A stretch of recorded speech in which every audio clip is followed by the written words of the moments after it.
Beautiful sounds, right?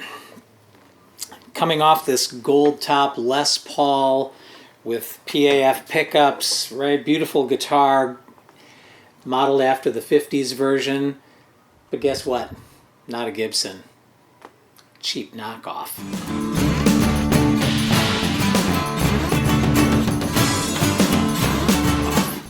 Cheap knockoff by a company called Jay Turser. Now, I want to talk to you about Jay Turser because this is a company that I just happened to run into at a NAMM show many, many years ago.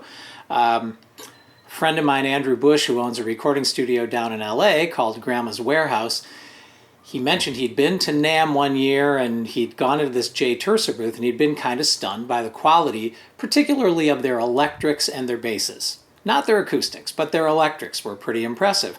And he said to me, hey, if you ever see a Jay Turser, you should check it out.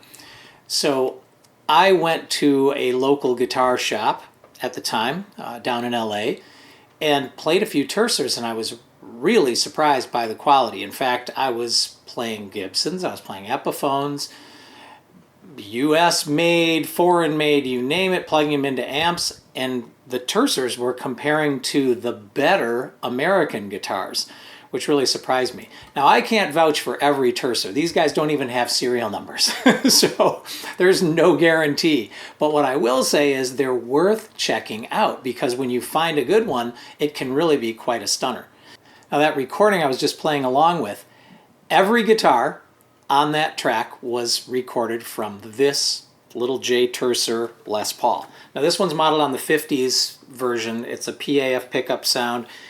These guys, this is a full-on mahogany back and neck. It's a rosewood fingerboard. It plays beautifully. Now, I did get this set up professionally by my luthier, and that does make a difference, right? That makes a difference with any guitar. They make electrics that are beautiful replica copies of many of the different favorite guitars. Of course, all the Fender standard type Strat and Tellys.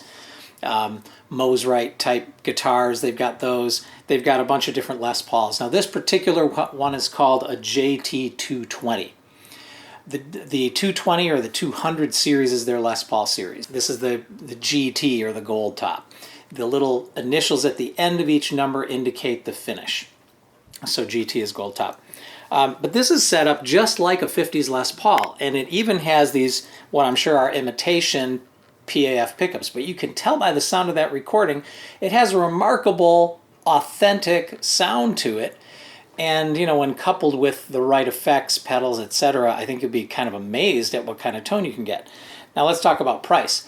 That's really where the rubber meets the road on these things. Even at retail, these things tend to run between $200 and $300. So they're, you know, half or less than half of what an Epiphone might cost. They do have a lot of dealers in the United States. You can look that up online at jturser.com. Sometimes the price is even lower. I happened to be in a guitar center in San Francisco. This was probably 5 years ago. When this guitar was there, they were clearing out their Tursers. And this guitar, which was normally about a $250 guitar, I think I got it for half of that. So for $125, I got this really pretty spectacular sounding guitar. They're distributed by an American company in Cincinnati called David & Hauser, and they represent a lot of other brands too. Now, interesting thing, you can't really find any information about these things. Like I mentioned, there's no serial numbers, at least on the older models, but if you play one and you find one, I mean, this one, the finish on it is absolutely beautiful. The neck is beautiful. The look is great. The materials appear to be first class. And frankly, you can tell from that recording, the pickups sound really good. Not a super heavy guitar, although it does have some heft. It's not wimpy either, but it's not going to kill you playing it live. That's one of the other things I like about it. Feels legitimate in every way to me, and particularly for the price. So there's your guitar discovery. Jay Turser. Be careful, but check them out and find a dealer and see what you think. It's great if you just want to have a knock-around guitar or something that maybe for a beginner you want them to be playing on something that really helps them aspire to better playing. So a real potential bargain, the Jay Turser, in a wide variety of styles. That's your guitar discovery. I'm Robert Cassard. Please leave your comments. Tell me what you think. If you've run into a Jay Turser, tell me what you think of them. If you know of a great company that makes good knockoffs or another source that you'd like to share, please put that in the comments. I hope you'll subscribe so we can do more guitar discoveries in the future. Looking forward to seeing you again. Thanks.